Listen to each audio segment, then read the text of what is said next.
So, why Lord of the Mysteries is an anomaly? If you read enough web novels, there's a good chance you'll eventually hear about Lord of the Mystery, whether through recommendations, online lists, or simply browsing the genre most talked about titles. And for many new readers, myself included, that first encounter is unexpected. Most of the popular web novels rise to fame with a bang, an exciting high stakes opening that immediately hooks the reader with action, character drama, and fast moving plot.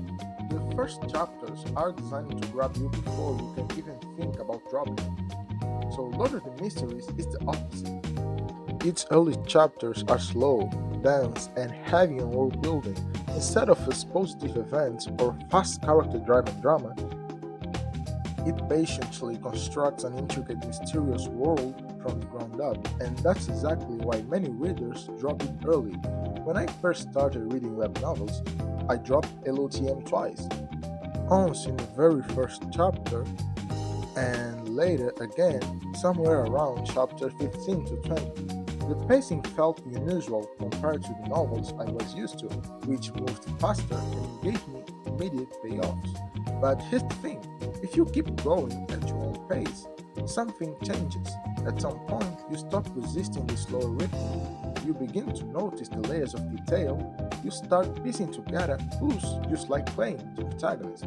The story picks up speed, the world becomes clearer, and the mysteries start to pull you in. When the big reveals arrive later, they hit harder because of the groundwork laid in those early chapters. This slow build-up approach works in LOTM, partially because of the audience it was originally written for.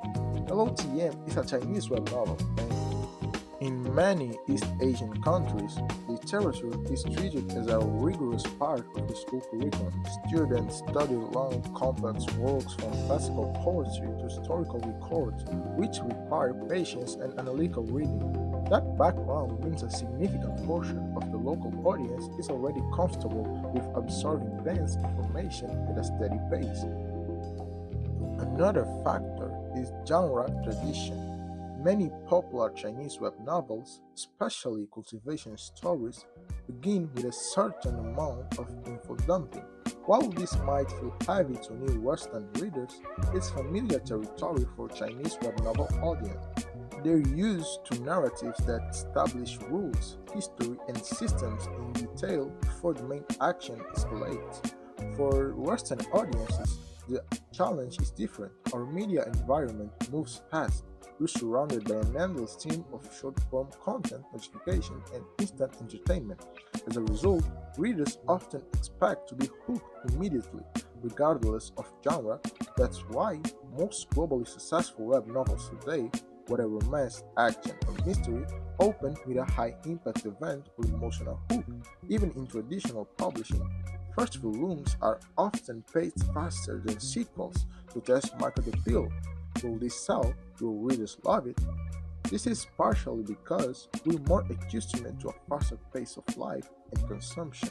Surrounded by an endless stream of information, we naturally gravitate toward whatever captures our attention first, most quickly. And if something doesn't hook us immediately, we tend to move on. And stories like Lord of the Mystery, which follow a difficult start and high reward approach, are rare today, and not a formula I'd recommend for beginner authors. Pulling it off requires not only strong writing but also an audience willing to commit long enough to see it pay off.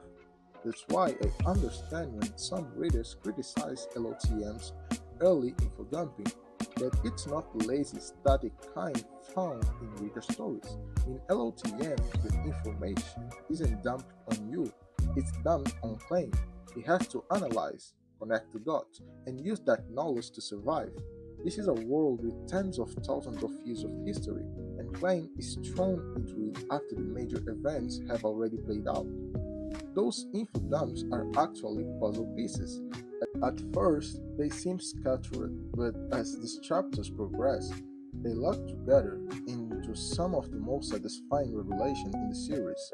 By the time you finish volume 1, and if you know, you know, the twists alone make the entire slow build up worth it. And that's why LOTM is an anomaly. It breaks the unwritten rule that a popular web novel must open with a flashy, action heavy hook. Instead, it demands patience, rewarding readers who invest in its lore and subtle setups.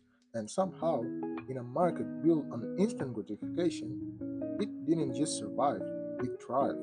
So, have you finished Lord of the Mysteries yet? Even if you haven't, what's your take on it so far? And if you dropped it, I'm curious, what made you stop?